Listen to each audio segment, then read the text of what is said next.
Okay, so our next game is going to be Blue Stinger for the Sega Dreamcast. This was a Dreamcast launch game, I believe. At least in the United States it was.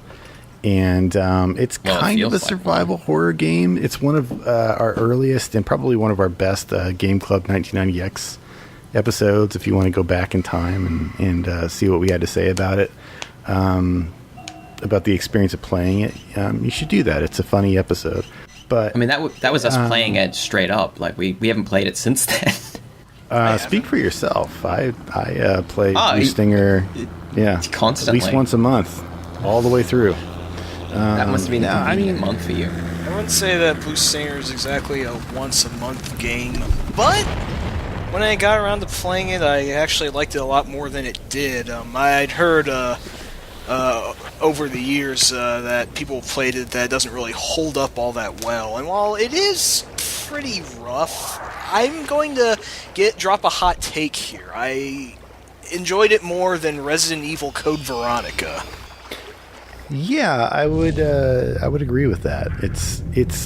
Let's I mean, you could listen to us talk about it for like probably 90 minutes if you go back to one of our older podcasts.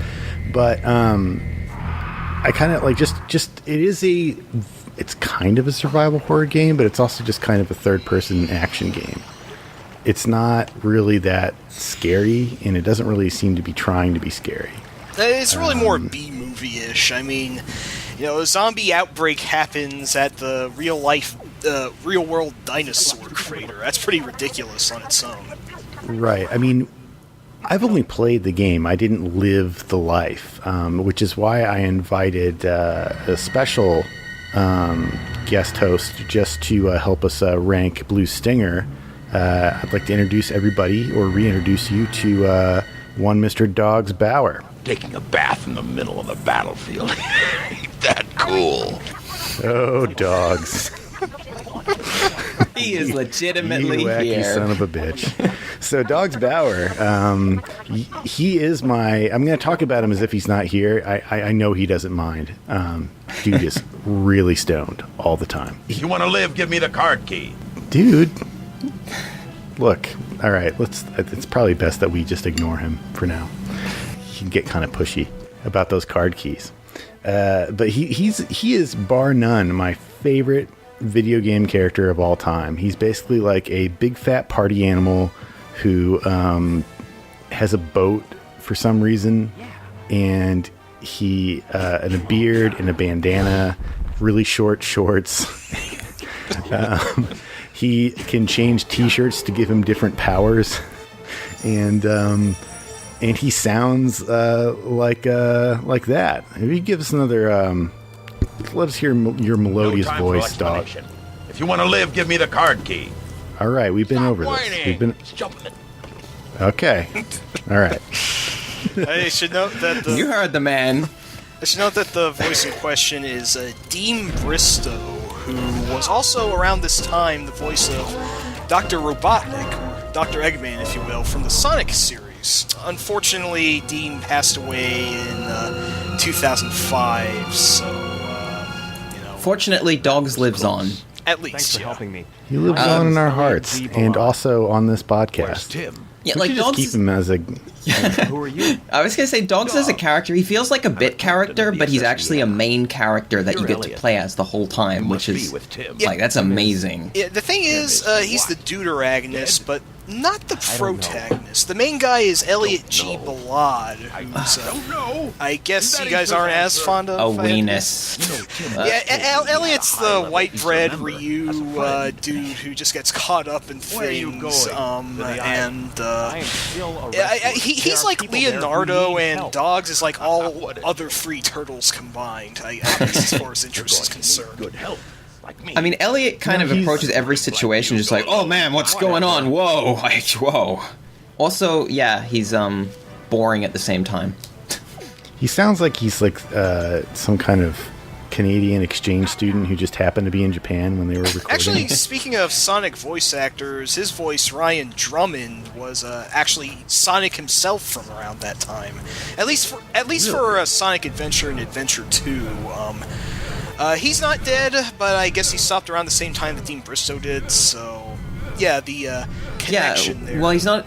It doesn't feel like super professional. The voice acting in Blue Stinger is like, dogs aside, is pretty, like, it's really bad. It's very early CD audio in terms of, like, actor quality. Yeah, Metal Gear Solid raised the bar, but, like, not everyone had caught up after 1998, so for still a few years yet, game voice acting was stilted, to say the least.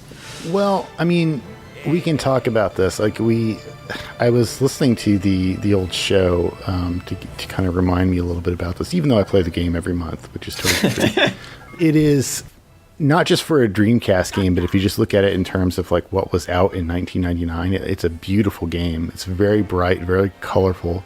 The game world is pretty unique. It's kind of like this self-contained like research station kind of offshore platform type thing with like a little town, and it's got you're kind of running around after everybody's been turned into giant weird plant monster type things. Yeah, no, it's set during Christmas, which makes it a very rare Christmas game. Right, and it's got this weird like Japanese department store Christmas shopping music in one of the early stages. It's a strange. I mean, this game. It's a strange game. Yeah. It was a time capsule of a game from the moment it was released. It's such an odd thing, like, and like the way the game's items and stuff work. You do a lot of like grinding enemies for money because they respawn to buy new items and buy health, and it's just like, huh? Like, which defeats a lot of the survival horror ethos. You can just beat and.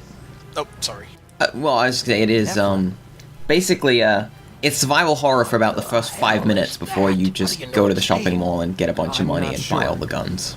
Right, then it becomes crazy. It really does teeter more towards an action game in the later levels of things. I mean, I argue it's easier to control than earlier Resident Evils because the camera's always over your shoulder. It took Resident Evil until 4 to get around to doing that, but it wasn't exactly over your shoulder. For inventing that. There's a lot of like fixed camera angles in places. It's a transitional game, but it's fully 3D, true full 3D. It doesn't use pre-rendered backgrounds or anything. It's all 3D. At least I think it's all 3D. It looks really good. Is it like jumping to the moon for me to compare it to Resident Evil right away, or is that unavoidable? Shooting from that far? No, its main competitor was Resident Evil. You had Blue Stinger and you had Resident Evil. You had Carrier and the Ring game, but don't play those. They're not any good. I mean, it's not a good, like, if you look at it in terms of like Resident Evil or just about any other survival horror game, it's not going to make a lot of sense. It was marketed as a survival horror game, but it really, as we said, isn't, because it just doesn't have most of the hallmarks of survival horror. And I think it's kind of a disservice to the game to try and box it in like that. It's really more just like a somewhat story-driven third-person action game.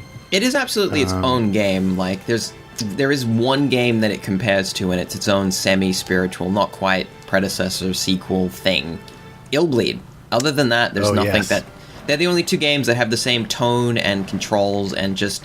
It's like this B-movie. They both go for this B-movie feel that... It's not like an ironic B-movie. They're not going for like this sort of like, haha, B-movies are stupid. No, they're like, this is a B-movie. This is legit, like B. Yeah, did the developers Climax Graphics, did they do anything else of note after Illbleed, or did they default pretty soon after? I don't know. Let's ask Dogs. Dang, he's alive! I was hoping you'd be dead so that I'd be debt-free.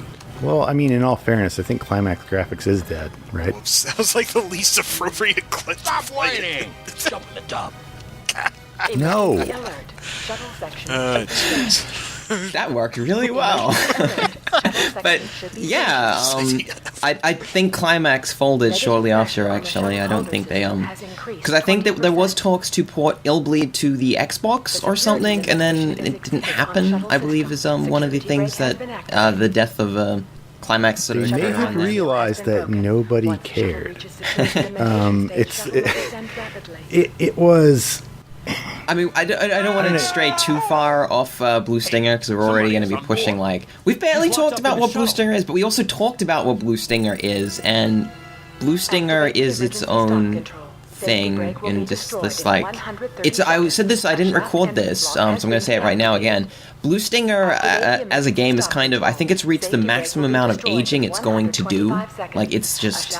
It's such a strange game, and it's really dated in a lot of ways, but it also is like this completely unique thing. It doesn't really fit into any, like, category. Like, you can't... If you try to play this as any other game, you'll be, like, confused and annoyed. Because it's not a survival horror, it's not quite an action game. It's just, like, as you said, like, it's a narrative game that has this, like, unusual framework around it, which is kind of like a survival horror, but clearly Climax and Sega were like, let's take this in a kind of a different direction, see what happens. It probably didn't work, because, I mean, Blue Stinger was what, like 7 out of 10s, 8 out of 10s maybe, which is not superb for a launch title, which is supposed to... Which is not great if you're trying to move systems, but... Right. I mean, I think it sold pretty well, though. I think for a while it was... when it came out, what else were you going to get? I think it was mostly just sold because, yay, Dreamcast, more than it standing out as its own thing, but, you know, that's what you have to do at launch. It was one of the, like, in terms of Dreamcast launch games, there weren't all that many that featured, like, normally proportioned, like, not totally cartoony people. To give you sort of, I mean, they were cartoony, but, you know, there was, like, some kind of, you know, aspect of, like, these are people, and we're not doing, like, anthropomorphic, you know, hedgehogs and things like that. Yeah, no, this is, they look human. They look about as human as most Dreamcast games would ever go. Dreamcast games never really tried to push that grainy, gritty human look. It was almost always this sort of look. I think it would have been a mistake. Like, the thing about Blue Stinger is that it looks better than anything that ever came out on the PS2, in my opinion. Like, in terms of just like the crispness of the visuals and the way they put it together. They took huge advantage of the fact that the Dreamcast had anti-aliasing as like a feature. So it's a nice round, soft look to everything. It looks like there's no jagginess. And they worked within those. Yeah, it's not. Yeah, there's not a lot of jaggies in it, and it's, you know, like the bright colorfulness is kind of antithetical to being a survival horror game, but it does look really good. I really do like how Blue Stinger looks also, but you're saying it's better than something like Metal Gear Solid 3, for example? Well, Metal Gear Solid 3 does not look... I mean, you gotta look like, I don't know. It's an odd thing, because I know what you're trying to say in terms of look. Like, Blue Stinger is definitely its own distinct look, I'll say. If you wanted to say which one looks more realistic, well, Blue Stinger loses immediately. It doesn't look realistic. Yeah, realism. It looks more like style. It looks more, not, I don't want to say modern, but it looks like higher resolution, basically, even though they're exactly the same resolution. But the textures, like, it doesn't really go, it doesn't have a lot of They worked hard to avoid textures. the muddy texture look, which was a big issue. Like, almost every PS2 game has the same muddy texture look, like, almost every single one. Unless they do, like, a cartoon look. It's always muddy. Right. Always. And it's weird. And I think that's the reason why people kind of remember the Dreamcast as looking maybe a little bit better than its two competitors, even though it was the first released, et cetera, is that a lot of the games just kind of went with the system's strengths and used the anti-aliasing to great effect, and, you know, they look pretty good. Plus, the thing had the, what was it, the VGA out or something like that, which is how a lot of people play it now.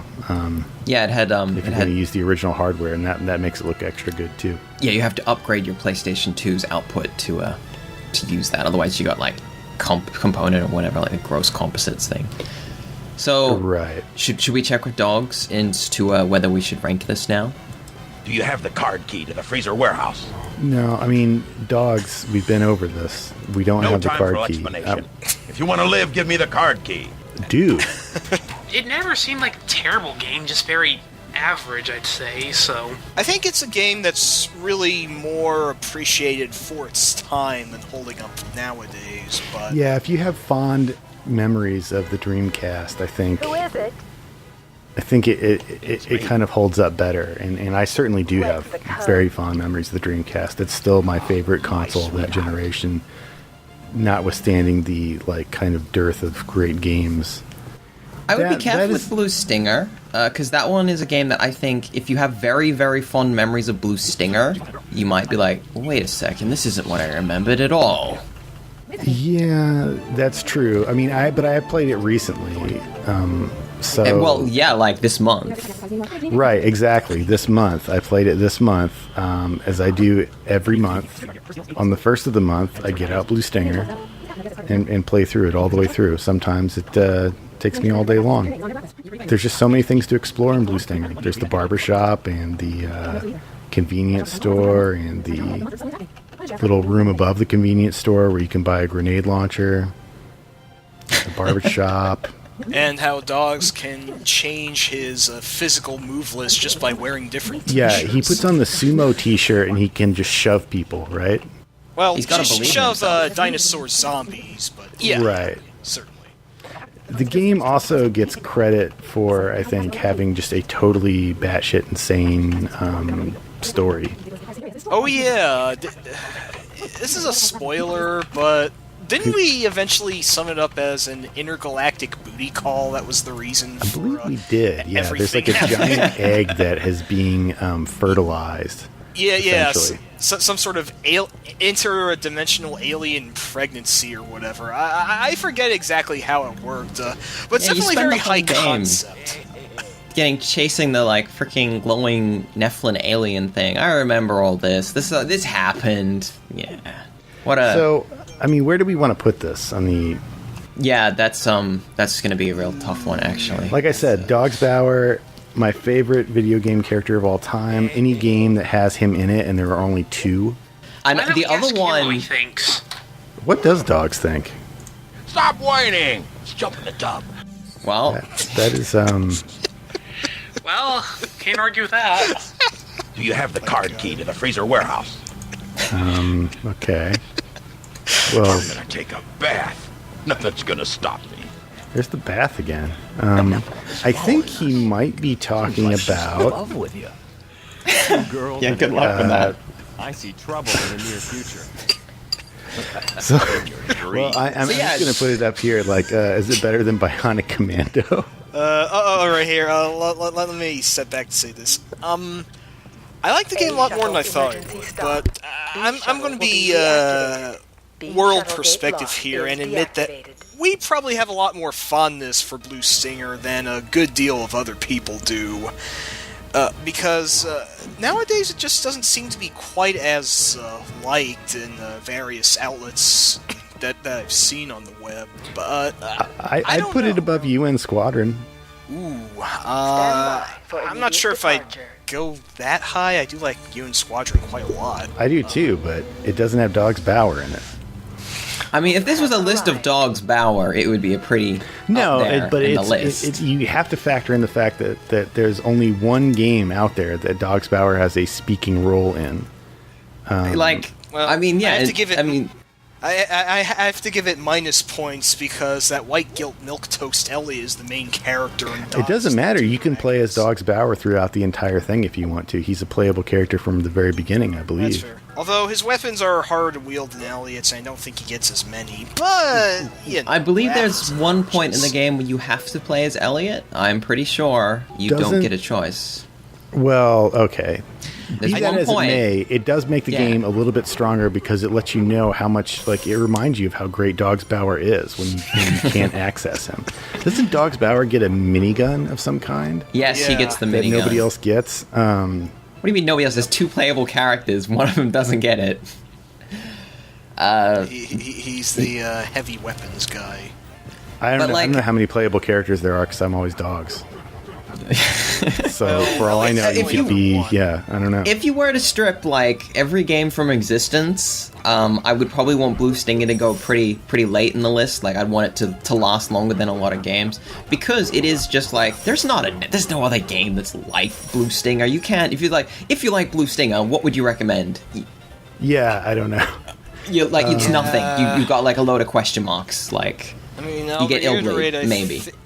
I mean, I'll reiterate that I think it's better than Code Veronica, the Resident Evil Dreamcast. Yeah, but that's not on the list. And yeah. But versus UN Squadron, I'm going to admit when you put it that way, I love UN Squadron and all, but aside from the weapon customization factor, I guess shoot 'em up's a shoot 'em up. Whereas Blue Stinger's a little harder to put into a genre. Right. There must be another way. I mean, I'm not even sure I want to put it below Wonder Boy and Monsterland, except that is... Well, I love Wonder Boy, so it's... Me too, but... he is just a dude in a loincloth, and Dogs Bauer is a dude in a bandana and a t-shirt and, like, some really short cutoffs. All right. We're not going to put it... You're not going to argue him all the way up the list, like... I don't know, Quicks is Quicks, but Dogs Bauer is Dogs Bauer.